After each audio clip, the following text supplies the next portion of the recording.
up here! This way! Over here!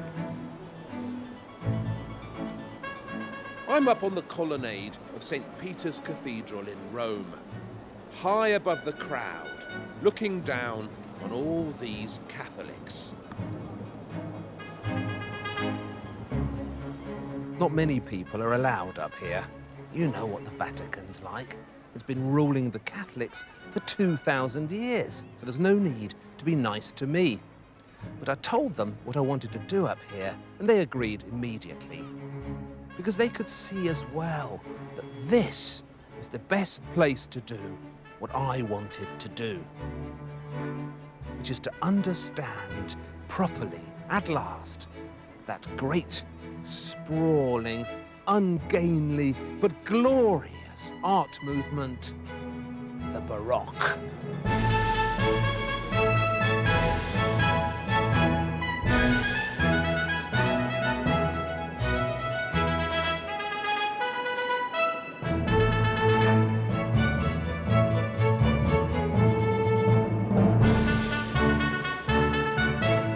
The Baroque age doesn't have a nice, clear outline.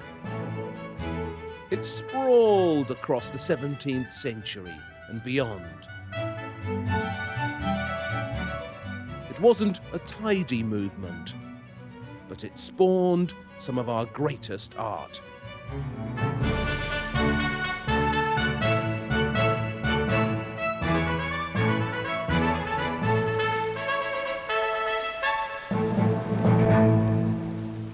The architect of this astounding square, Gian Lorenzo Bernini, was one of the key players of the Baroque. Understand Bernini, and you understand the whole thing. And what he invented here, in this piazza, was this huge colonnade that encircles you, gathers you up. It's like a giant pair of arms. Now, 300,000 people could fit in here. That's 3 times more than Wembley Stadium. And every single one of them gets this big hug from Bernini's piazza.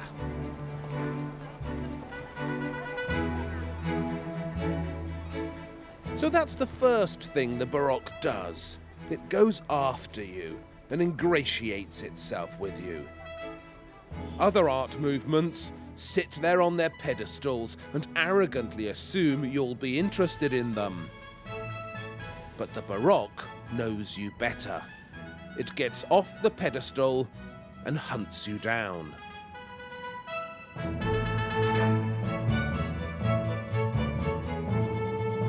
Another of its ambitions is to impress you with its bigness, its grandeur, its drama. Will you look at the size of that?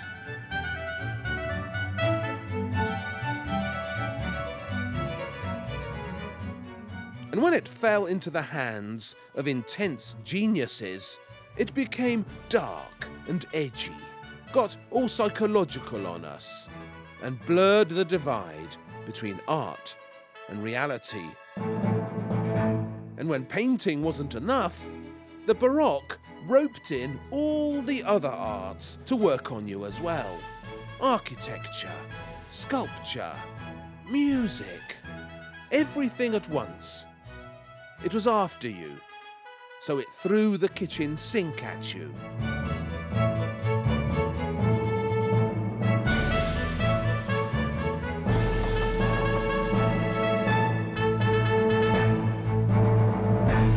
What we're going to do in this series is follow the Baroque from St. Peter's to St. Paul's, from Rome, where it all began, to London, where it fetched up eventually. Because another of the things that makes the Baroque special is its range. It went everywhere and basically spent the entire 17th century travelling about. And the really cunning thing about it is that wherever it went, it adopted the local customs and changed. And the first place we're going to visit is up here in northern Italy, in Trento.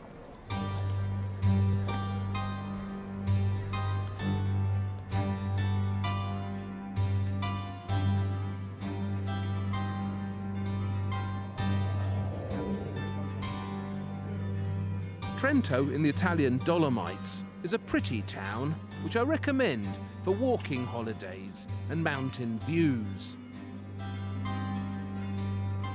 But don't let its modern tranquility fool you, because a great war started up here, a war of art.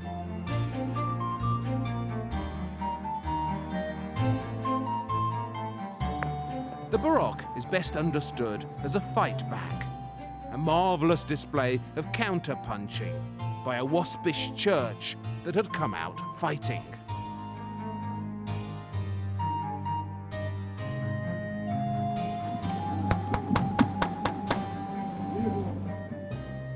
When Martin Luther nailed his 95 Theses onto the church door in Wittenberg in 1517 and launched the Protestant revolt against what he called the sink of Roman sodomy, the popes, the cardinals, he wasn't just taking on the Catholic Church. Luther was taking on the whole of Italy, the entire southern Mediterranean worldview and all that goes with it. The colours, the fruitiness, the passions.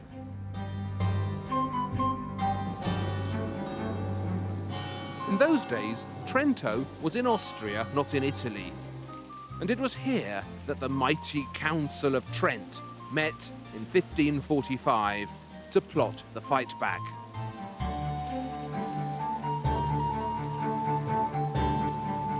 A wild boar has invaded the vineyard, complained Pope Leo X memorably. The Baroque's task was to hunt that boar down and dispatch it.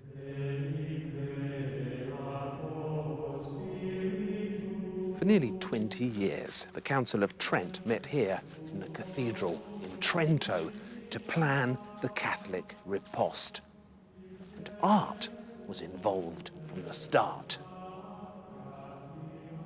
The Lutherans had been against art.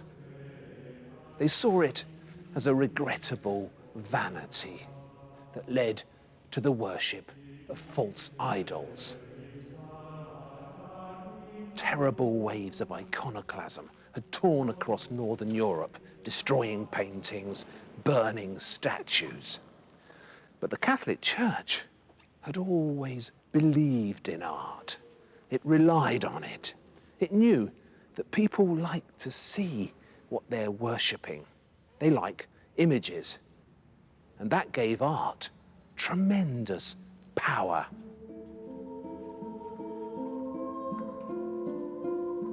Great profit is derived from all sacred images, declared the council.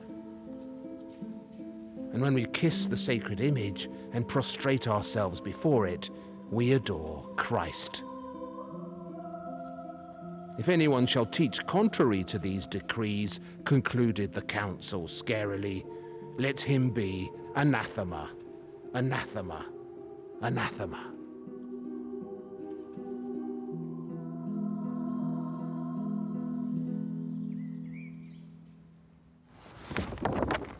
Do you like the map? Baroque, of course. It was produced in Amsterdam in 1617 by Willem Blauw, the finest and busiest of the Baroque map makers. Blauw would later be employed by the East India Company to chart the new world that was being discovered at this time. But first, he drew Europe. See, the big capitals of Europe at the top. London, Paris, Amsterdam. And down the sides, what people were wearing in these fashionable new capitals. Look, there are the English in their silks. And over here, those Baroque heroes, the Poles with the feathers in their hats. So the Baroque fightback began up here in Trento, but its epicenter, the place where the fireworks really went off, was down south in Rome.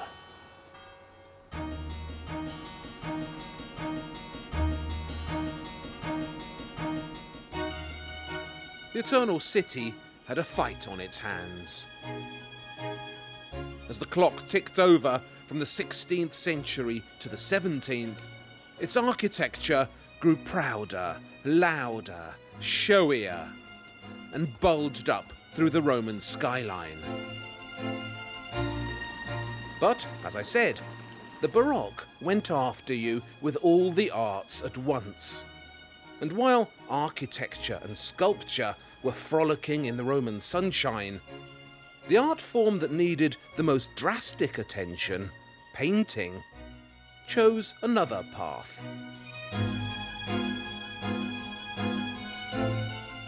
The Council of Trent instructed its artists to get out there and grab people's attention. But how do you do that?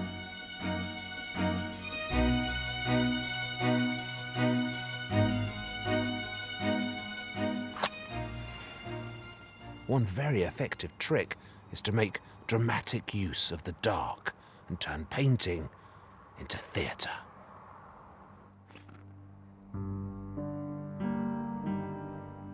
That was the strategy of the Baroque's greatest revolutionary, a pictorial genius who made damn sure that the religious message of the Counter-Reformation came after you like a spotlit Rottweiler. This master of dramatic darkness was, of course, Michelangelo Merisi da Caravaggio, who deserves our sympathy as well as our admiration. Poor Caravaggio.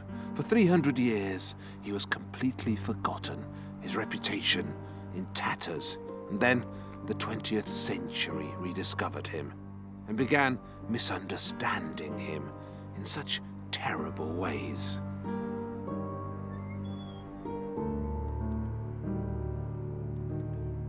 What rubbish has been spouted about Caravaggio?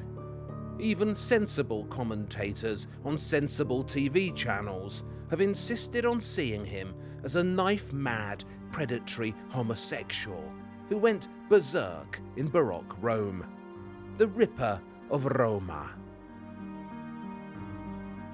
This demonic image of Caravaggio annoys me like nothing else in the Baroque world. As if a sex-mad, out-of-control Roman crazy could really have painted this. Thank heavens, recent research into Caravaggio has begun correcting all this nonsense, and we can start seeing him again for what he really was, the most important religious painter of the Counter-Reformation.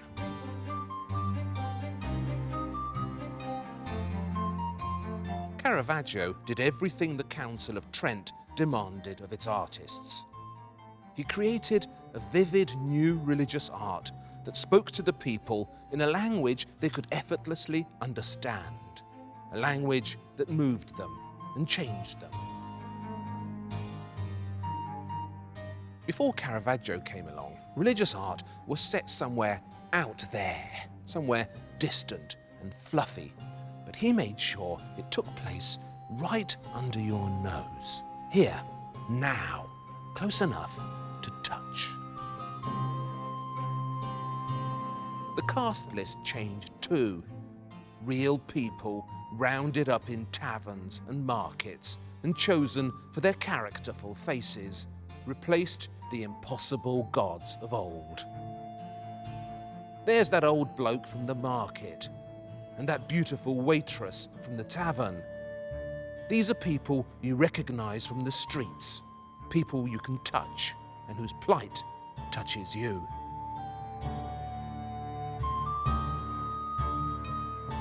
It's as if Caravaggio has set himself the task of completely reinventing religious art, and he uses every Baroque trick in the book to get your attention.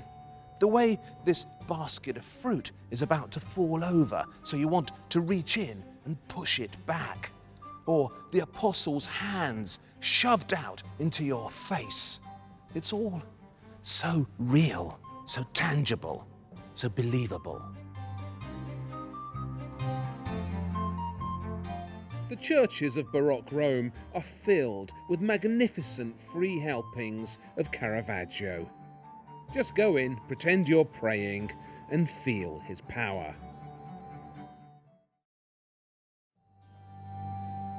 Here in the church of Santa Maria del Popolo, where he began working in 1600, he pushes a horse's backside into your face so uncouthly, and ensures you will not miss the dramatic calling of St. Paul taking place at the horse's feet. On the other wall, St. Peter is being crucified upside down. Did you ever see such sweaty effort, such tugging, such pulling, such pain? Look how different it all was from the usual way of spreading the religious message. Caravaggio's art was so tangible, so vivid, so cinematic, that the Roman clergy, which was used to an altogether rosier religious palette, found him a challenge. Some of his greatest paintings were rejected by the churches that had commissioned them. This one here was originally going to hang in St. Peter's. Jesus and Mary stamping on the snake of sin. Was he a little too human for them? Was she a little too sexy? Even his great Death of the Virgin was rejected by the monks. Mary, they spat, looked like a bloated whore who'd been pulled out of a river. But I don't think she does. She just looks like a real woman. And in my book, Caravaggio was the best painter of convincing Marys the world of art has seen. Are they too beautiful for their own good? Maybe. Do I mind that? Not at all. While the clergy complained, the public responded and understood. Caravaggio's lesson, his darkness, his drama, seeped out of Rome and infiltrated the international Baroque at an astonishing speed. And wherever it fetched up, in Spain, in Flanders, in Holland, it transformed the local art.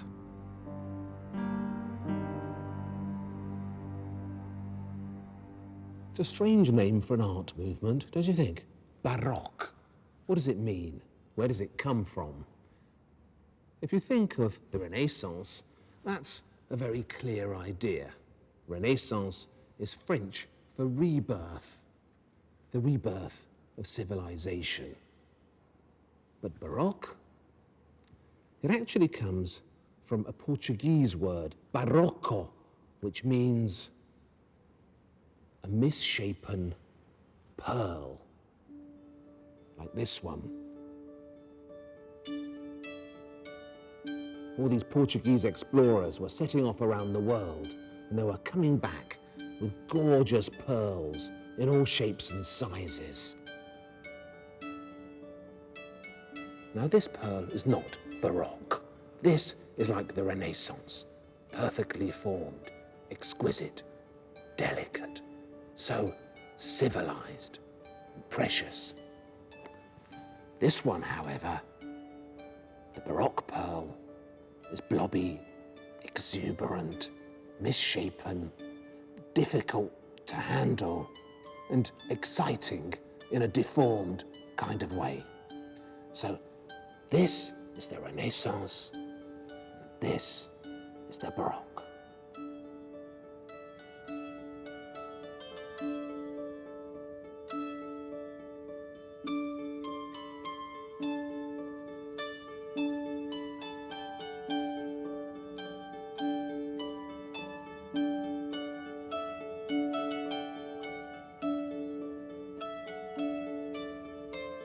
Nowhere was this Barocco outline more obvious than in the bendy direction now taken by architecture.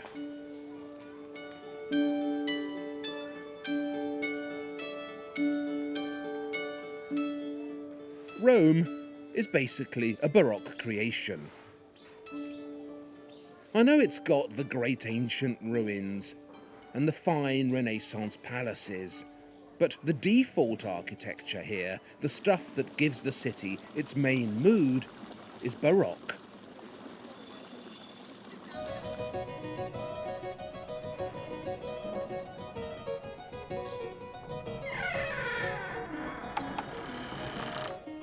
This beautiful little Baroque secret is a courtyard designed in the 1630s by a genius of the Roman Baroque called Borromini, Francesco Borromini. Borromini, in my opinion, was the single most exciting architect there's ever been. A genius, a man of twisted brilliance. The Picasso of architecture.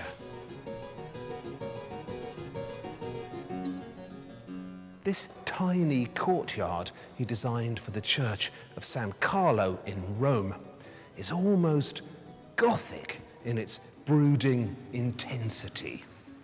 I don't know if you can feel it in the film, but in the flesh you can certainly sense the solemnity, the sparse profundity of this tiny little space.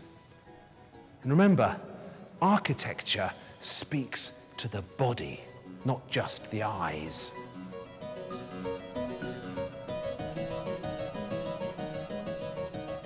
Borromini was so inventive.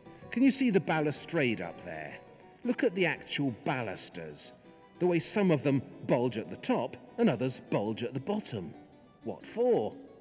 The Renaissance would never have done something as wayward and playful as that. But Borromini was a rule breaker by instinct, and that makes him totally Baroque.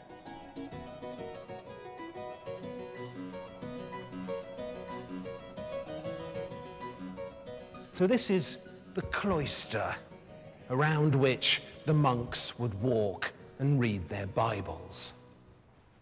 Now look at the church.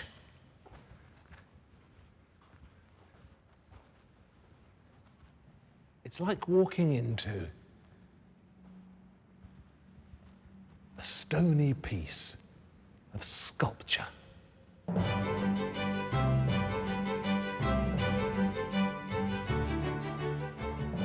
I've been in here scores of times. I never miss it if I'm in Rome. And I've stared and stared at this remarkable interior. But if you asked me to draw what's happening to the walls in here, I couldn't do it. It's too complicated, too fidgety, too inventive. But what I can do is to try and draw a plan of the building, because it's completely crazy. What Borromini's trying to do here is to blend two completely different shapes.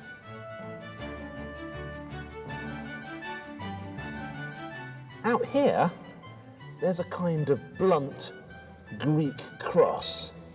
So a Greek cross with the ends taken off.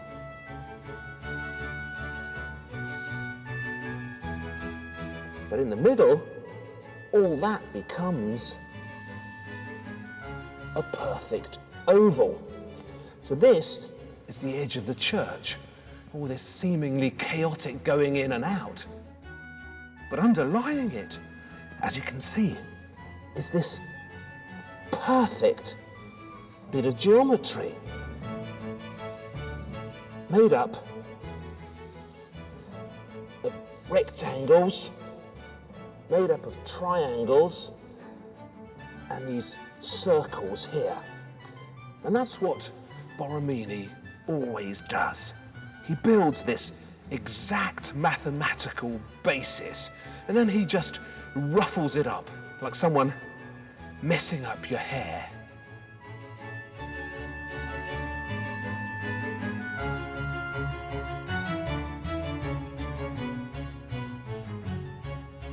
I've seen geometry as madly busy as that on the great domes of Islam, but never in a Christian church.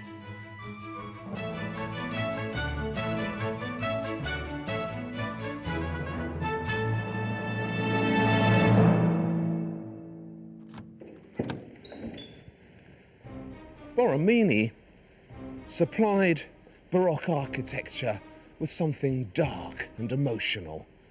It's feminine principle, it's yin. But every yin, of course, needs a yang. And in Baroque Rome, the undisputed king of yang was Gian Lorenzo Bernini.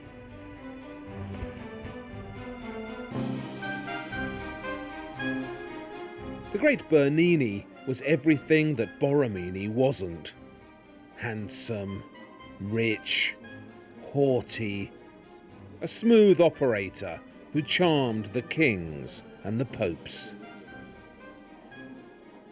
As architect, as sculptor, as painter, the man could do everything. And the raw spirit of the Baroque coursed through his veins as fiercely as the water spouting from one of his fountains.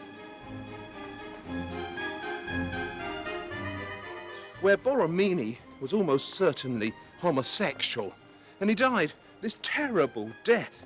He committed suicide, threw himself on his sword, and took a long time to die. Bernini was a ladies' man, through and through.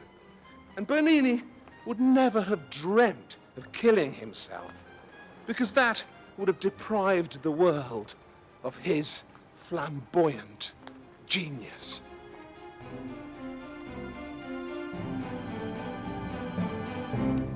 San Andrea al Quirinale by Bernini.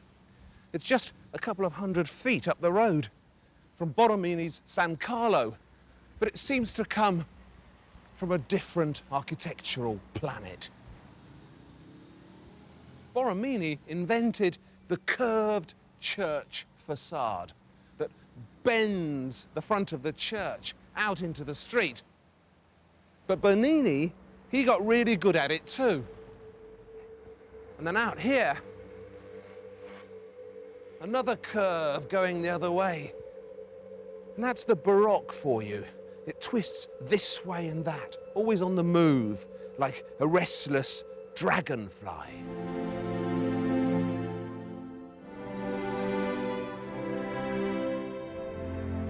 Walking into Bernini's San Andrea is like walking into a piece of theatre.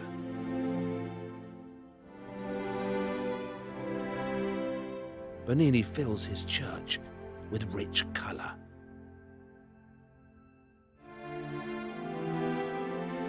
Look at that lantern up there, that golden lantern. You put yellow glass up there, so when the sun shines, it's as if the whole interior is being flooded with this gorgeous, golden, divine light.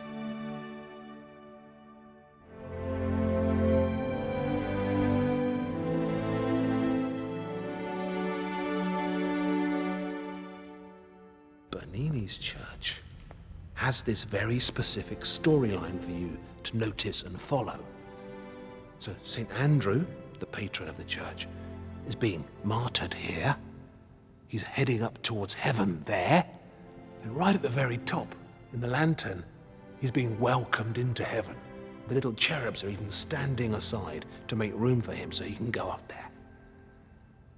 It's a very theatrical effect, very different from anything Borromini ever tried to do.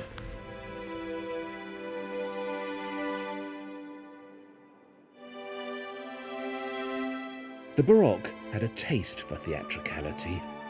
That's why it liked Bernini so much.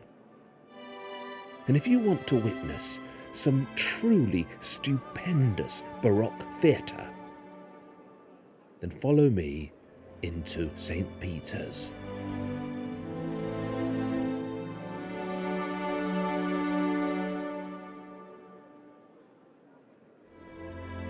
That extraordinary creation in front of us is Bernini's Baldacchino, put up under the transept between 1624 and 1633. Now you have a good look at it, you tell me. Is that sculpture, or is it architecture? Or is it a combination of the two, so it doesn't really matter? I go for the last option. That's what you get with a Baroque. All the dividing lines get blurred.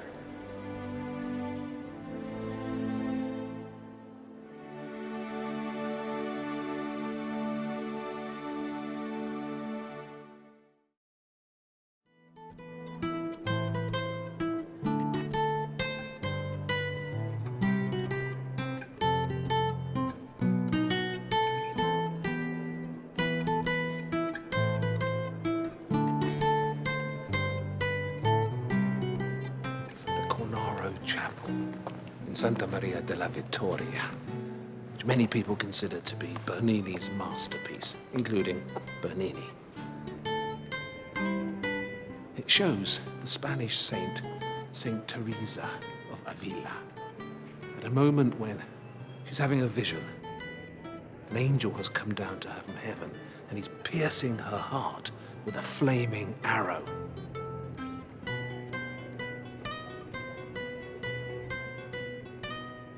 So real was the pain to me that I moaned out loud several times. And yet, it was so indescribably sweet that I could not wish to be released from it. When the angel withdrew his spear, I was left with a great love of God.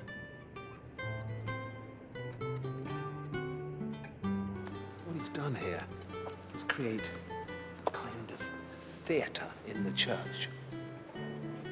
On either side, sitting in these boxes, is the family that commissioned the Cornaro Chapel, the Cornaro family.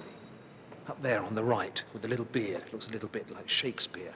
That's Federico Cornaro. He's the one who actually paid for it all. So the Cornaro family has gathered to witness this miraculous event at the centre.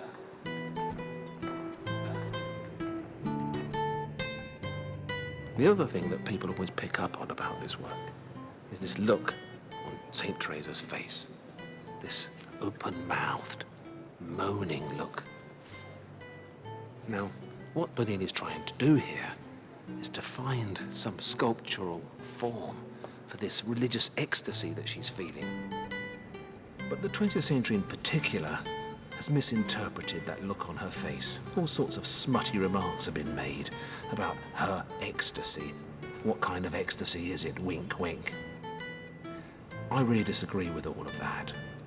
Imagine trying to find a sculptural form for something as difficult as a young woman being overpowered by the love of God. How do you convey that? What do you show? Well, I'll tell you the answer. That's what you do.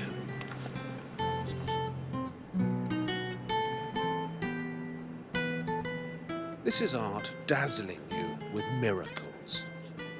In Bernini's hands, stone comes alive and stops behaving like stone. He could turn rock into flesh, and women into trees. His work is filled with movement and restless transformation. The Cornaro Chapel is a fusion of sculpture, painting, marbling, gilding. Even the real light of God has been roped into achieving this great Baroque effect.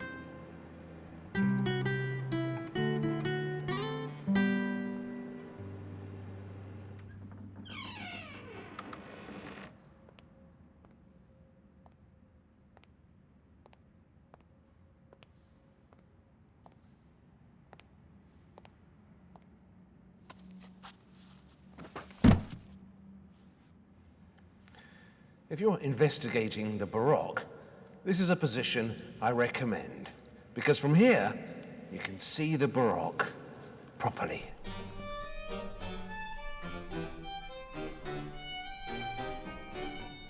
The Baroque loved painted ceilings, filling the air above you and around you with remarkable sights was a very Baroque ambition.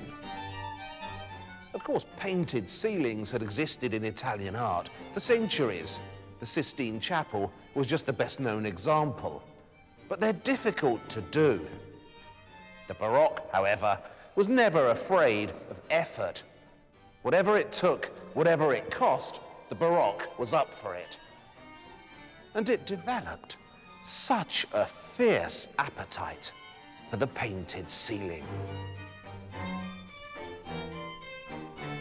When the art is all around you and above you, it creates this other world into which you've stepped, a new reality.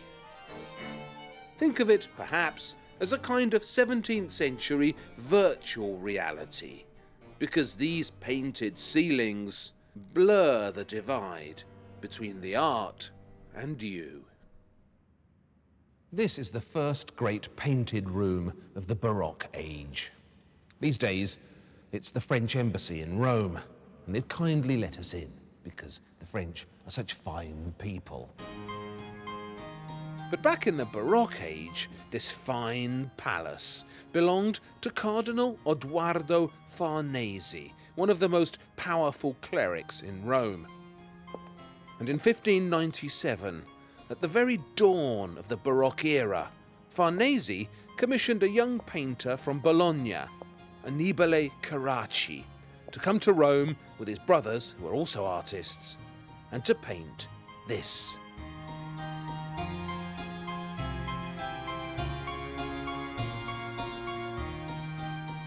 Cardinal Odoardo Farnese should have been a man of God, and perhaps in his public life he was. But in his private life, back here in his palace, he seems to have unleashed his sinful side. And what he commissioned Annibale Carracci to paint in the Piano Nobile of the Farnese Palace is a room filled with stories about the mad love affairs of the gods.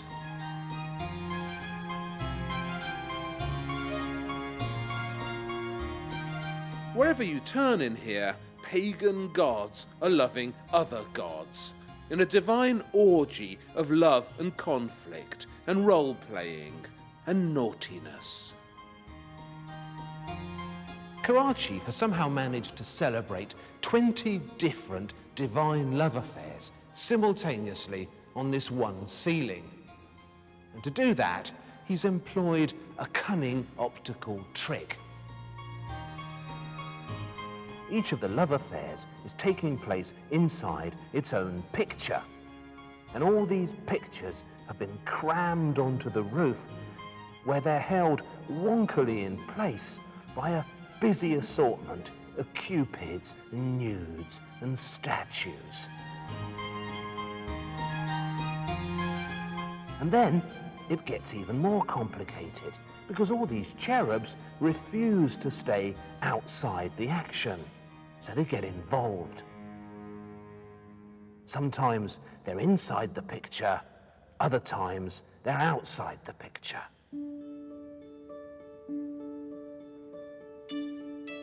Time and space are being played with by a master scenographer.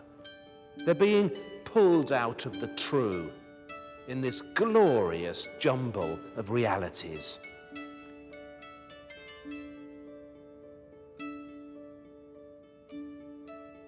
This room was to be hugely influential, and what the Carracci invented here was to become one of the main ingredients of the Baroque.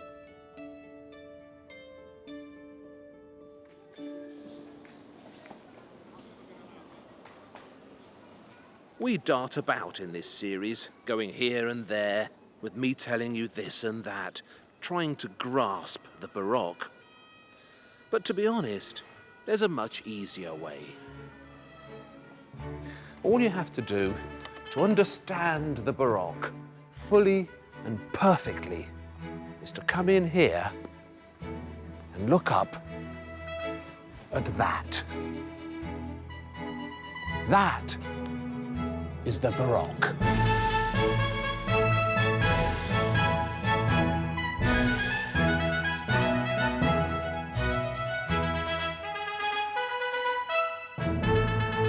We're in the Jesuit church of San Ignazio. It was built to celebrate the canonization of Ignatius Loyola, the founder of the Jesuits. That's him up there on the cloud. In 1626, Pope Gregory XV officially made Ignatius a saint, and all this could begin.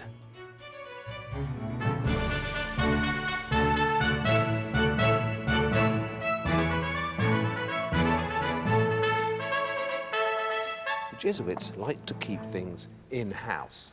It kept down the costs and ensured that the opinions being expressed by the artist were Jesuit opinions. So for this church, they got in a Jesuit lay brother from Trento, Padre Pozzo.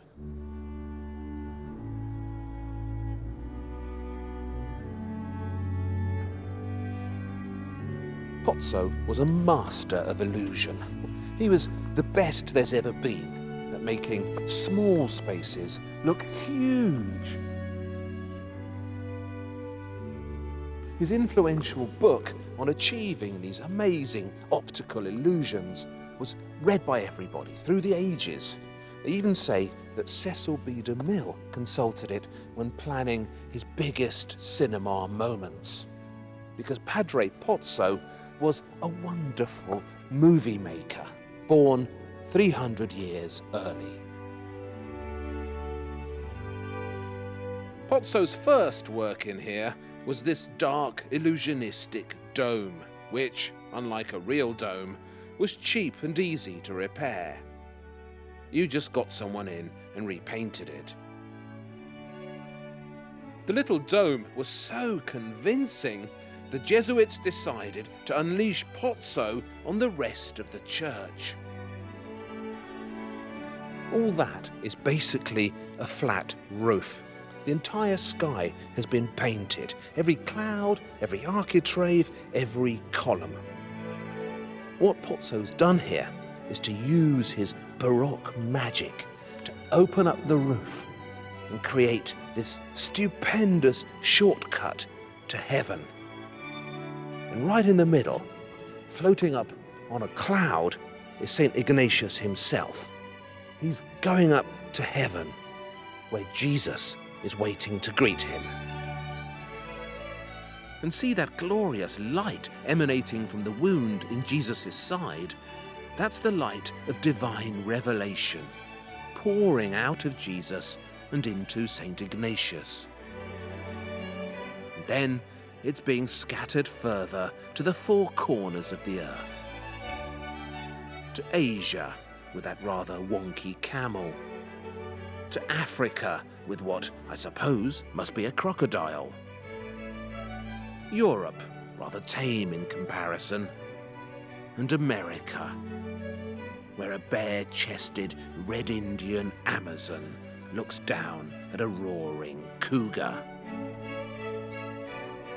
All these were places that the Jesuits had their missions.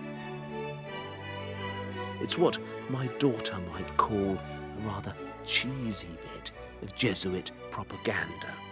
But what fantastic theatre, what ambition, what scale, what excitement.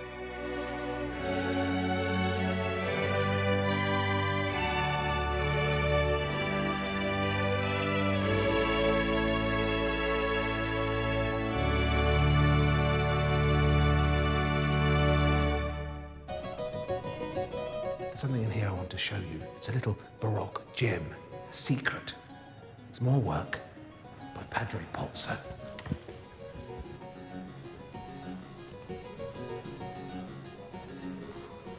So it's a kind of illusionistic colonnade, all painted by Pozzo, showing the story of the life of St. Ignatius, because we're in the Jesuit college deep inside somewhere. I'm not sure exactly which bit of it.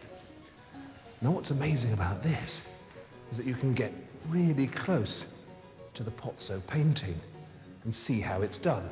For example, can you see the two figures over there holding up an urn on the left? Right, I'll go and point it out to you. Stay there, stay there. These two figures here. Come over here.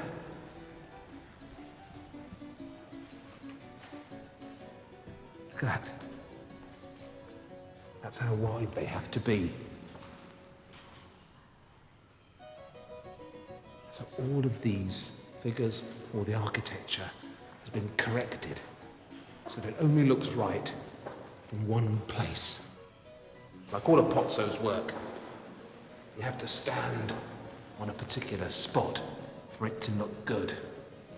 Someone asked Pozzo about that once. They said, what's the point of doing one of these things when you can only see it from one place? That means only one person at a time can see it properly. And he said, that's their problem. My job is to paint it.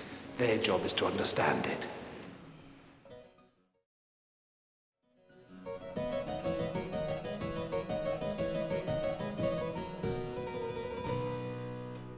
So here in Rome, a revolution had been launched. Painting had been reinvented. Sculpture transformed. Architecture revolutionized. And it was time for the Baroque to spread its wings. Soon enough, it would arrive on the doorstep of most of the known world and become the first truly global art movement. But first, there was the rest of Italy to conquer. Down here in Naples, for instance, all sorts of Baroque darknesses were stirring. I don't want to go down there. I'm scared. But the story of the Baroque leaves me no option.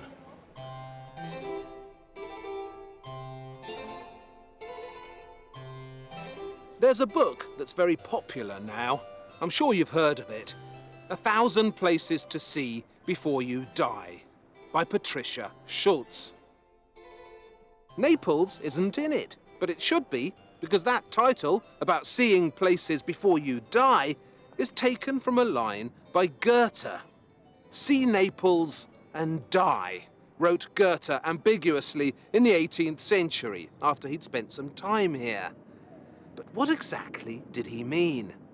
Is he saying that Naples is so beautiful that once you've seen it, you'll die happy? Or is he saying that Naples is so dangerous that if you come here, the chances are you'll end up dead? In Caravaggio's day, this was the second biggest city in Europe after Paris. 500 million people were squashed into Naples, most of them out of work and living in slums. 1 in 10 of the inhabitants was some sort of cleric, a priest, a nun.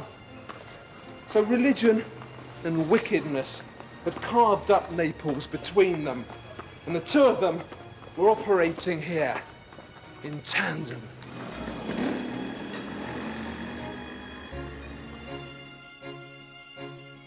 Caravaggio turned up in Naples in 1606. He'd gotten into an argument in Rome over a tennis match and murdered his opponent. Now he was on the run.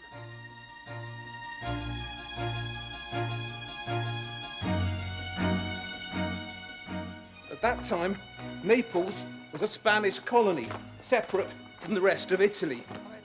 So all sorts of ruffians, thieves, murderers and good-for-nothings turned up here, fleeing from the Italian authorities.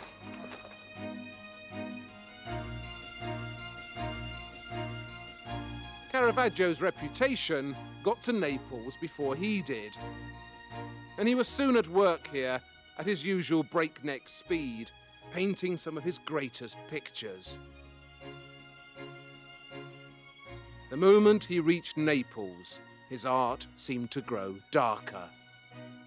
Rome may be where the Baroque was born, but Naples was where it learned to scream and howl. Signora, buongiorno.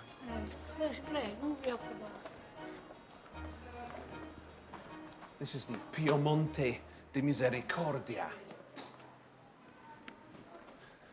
It's the home church of another of these strange little confraternities that were so busy in the Baroque. The Misericordianists dispensed charity to the poor, so, as you can imagine, they were very busy in Naples. Caravaggio painted this soon after he arrived. He was only in Naples for less than a year, but see what he achieved. There's a school of thought which believes that this picture, the 7 Acts of Mercy, is the greatest religious painting of the 17th century. And I'm not about to disagree. We're on a street corner in Naples. There's a prison on the right. And over here, out of sight, there's a tavern. The original idea was to paint each of the 7 acts of mercy in a separate altarpiece in the chapel. But Caravaggio has combined all of them in one picture. Now you'll be thinking, what the hell are the 7 acts of mercy? Good question. Basically, they're 7 human kindnesses that you can and should perform for your fellows. And I'm sure that you do. First, you have to bury the dead. And that's going on here, see? There's the little feet of a fresh corpse being carried away. Another act of mercy is to clothe the naked, and St. Martin here has cut his cloak in half and presents it to a naked beggar. You also have to help the sick and the infirm, and that's going on down here too, because the naked beggar is also a lowly cripple, pulling himself along on the ground. You also have to visit those in prison, as she's doing over here. And you're meant to feed the hungry as well. And this kindly daughter is giving suck to her own imprisoned father. It's a startling sight. The charitable are supposed to offer shelter to pilgrims. He's a pilgrim, you can tell from the shell in his hat. So the innkeeper here is offering him a room for the night. Finally, the thirsty must be given something to drink. So Samson, in the gloom, is gulping down the contents of an ass's jaw. So there you have it, 7 acts of mercy, all recorded in one Baroque tornado of a composition.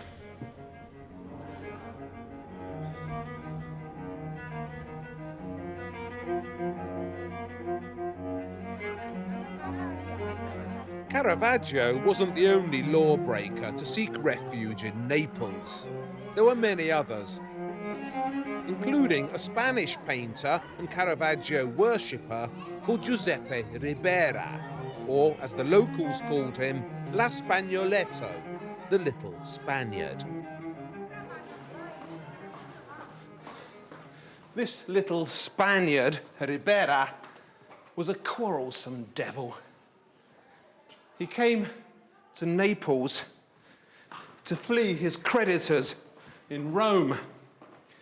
And because Naples was under Spanish control then, Ribera had his pick of rich Spanish clients.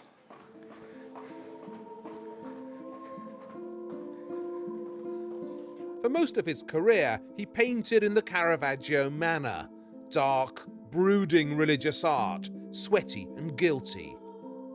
But his Spanish roots began to show soon enough, and his taste for the macabre was legendary.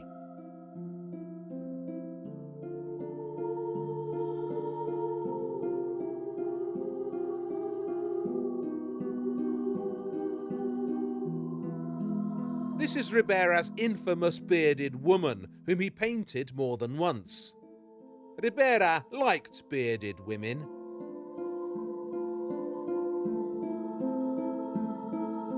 And this deceptively cheerful, smiling boy is actually a cripple with a club foot.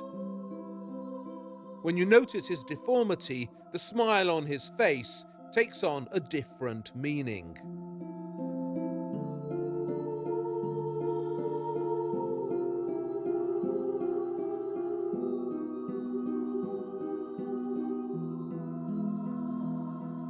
Ribera was the main mover in a nasty little organization, a kind of mini mafia called the Cabal of Naples.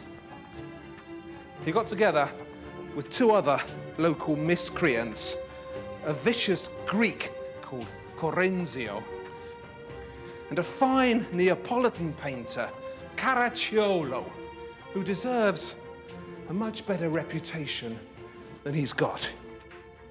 because Caravaggio painted some magnificently dark Neapolitan pictures. So these three, Ribera, Correnzio, and Caravaggio, began beating up and murdering all their rivals.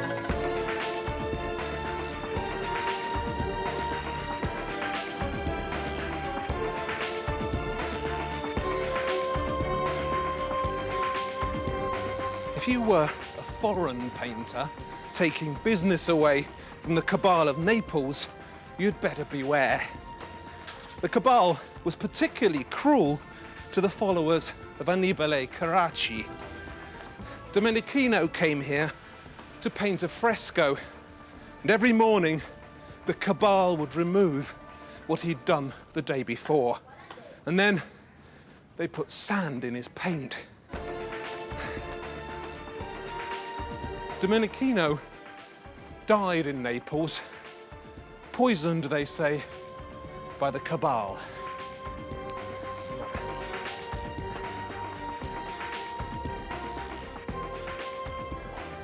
Poor old Guido Reni had an even worse time. The cabal hired an assassin to murder him. And this assassin made a mistake and killed one of Reni's assistants instead. And Reni fled the city, never to return. So one of his pupils was sent down here to finish the commission. And this pupil was lured onto a boat in the Bay of Naples and never heard from again.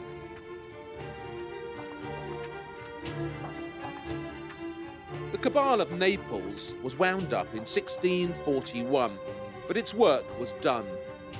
The cheerful side of the Baroque had been kept out of Naples. By the time the Cabal was done with it, the Baroque had forgotten many of its good intentions. Darkness, violence, murder, horror, those were Naples' black gifts to the Baroque. And particularly to Spain, where our journey continues in the next film, and where the Baroque was taken to such passionate extremes.